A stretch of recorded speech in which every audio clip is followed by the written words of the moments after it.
immigrant somehow, not easily, but somehow got around it? Is it just the fact that Negroes are black? White America must see that no other ethnic group has been a slave on American soil.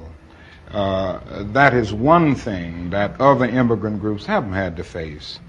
The other thing is that the color became a stigma. American society made the Negro's color a stigma. America freed the slaves in 1863 through the Emancipation Proclamation of Abraham Lincoln, but gave the slaves no land or nothing in reality, and as a matter of fact, to get started on. At the same time, America was giving away millions of acres of land in the West and the Midwest, which meant that there was a willingness to give the white peasants from Europe an economic base.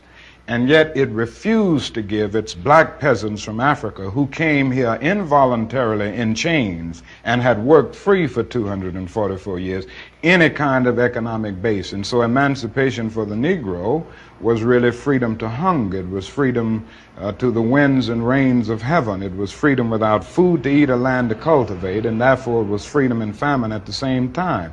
And when white Americans tell the Negro to lift himself by his own bootstraps, they don't look over the legacy of slavery and segregation. I believe we ought to do all we can and seek to lift ourselves by our own bootstraps, but it's a cruel jest to say to a bootless man that he ought to lift himself by his own bootstraps. And many Negroes, by the thousands and millions, have been left bootless as a result of all of these years of oppression and as a result of a society that deliberately made his color a stigma and something worthless and degrading.